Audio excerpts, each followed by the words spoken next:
Mu mudugudu wa Rugarama, akagari ka Karambi, umurenge wa Rubona ho mu karere ka Rwamagana, aho ni mu ntara y'Iburasirazuba, hasuwe umuryango mwiza ushimishije w'uwitwa Munyazikwiye Theoneste na Ntakirutimana Felicite.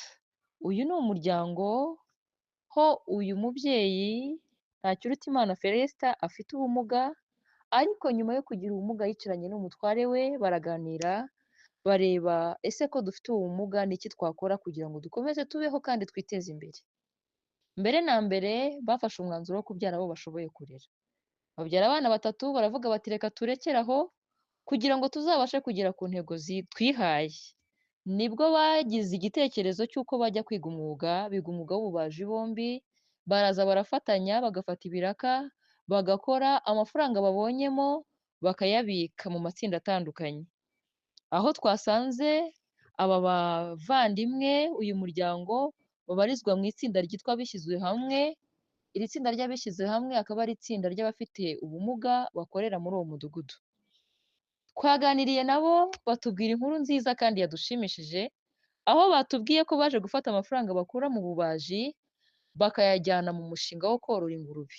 Bakabona ntibihagije, ubu buryo bororamo burabaye akajagari, baravuga bati rero reka twubake inzu, niturangiza tuyikorotirize igipangu, nitumara gukorotira n'igipangu, tugire ubworozi bwacu tubushyire mu gipangu cyabwo, kugira ngo tubashe gutera imbere n'umutekano wacu wizewe ndetse n'uw'ibyo tworoye. Nibwo bafashe igipangu cyabo baracyubaka, barakorotira neza, barangije bakora ubworozi bw'ingurube. Ingurube zirabyara, uko zibyara bazongerera ibiraro, uko zibyara babyongerera ibiraro nk'uko mwabibonye muri iriya video twafashe, nyuma babona ntibihagije borora ihene. Ihene barayoroye nayo irabyaye, uko igenda ibyara umusaruro ukaboneka, babona ihene nyinshi, nyuma babona ntibihagije, bakora umushinga wo korora inkoko, nazo zirororoka, babona ntibihagije, bakora umushinga wo korora inkwavu. Bubaka ibiraro byiza bigezweho, batangira no kwiga uburyo ki bajya bikorera ibiryo byo kugaburira ayo matungo yabo. Nibwo baje kugira amahirwe babona umusaruro utangiye kuboneka, baguramo isambu.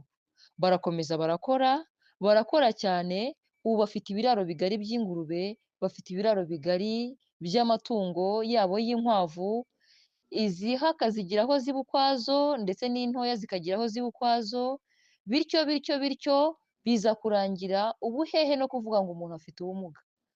Batubwiye uburyo ki ubumuga ari ubw'imitekerereze, ubumuga ari igihe umuntu ananiwe gutekereza icyamuteza imbere cyangwa icyamubeshaho, kuko uwo mushinga wabo bakoze ubaviriyemo kubasha kwishyurira abana ku ishuri no kubona ibi by'ingenzi bikenewe, kubona iby'ibanze mu rugo iwabo, ndetse bakabaho baticwa n'inzara cyangwa se ngo babe umuzigo kuri leta cyangwa se ku miryango yabo.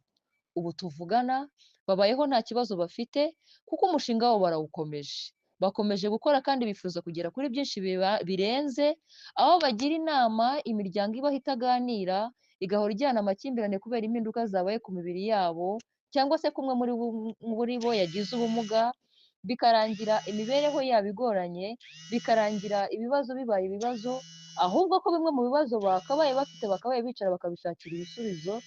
Babiga mwige, twebwe twabonye isomo twize, tugira ngo namwe mubashe kwiga.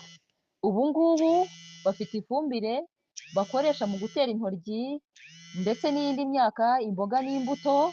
Ubu ngubu babasha kwishyurira abana babo ku ishuri, ubu ngubu babasha kubaka ndetse no kubaho mu buzima bashaka, bafite imishinga myinshi bateganya kuzageraho. Niyo mpamvu nta muntu ukwiriye kwiheba, ahubwo dukwiriye gutekereza ikizatubeshaho mu minsi iri imbere. Murakoze cyane, mwakoze kubana natwe muri uku gusura abo bavandimwe bacu, ndetse twigira no ku mishinga yabo, nawe ahari wakuramo isomo. Nta bumuga na bumwe usibye ubw'imitekerereze bwatuma utagira icyo ugeraho, kuko n'aba tubonye mu bumuga bwabo ntibacitse intege, bakoze cyane kandi bituma bagera ku byo bashaka kugeraho, bareka kuba umutwaro ku bandi, ahubwo baba ibisubizo by'abandi. Murakoze cyane, mwakoze kubana natwe.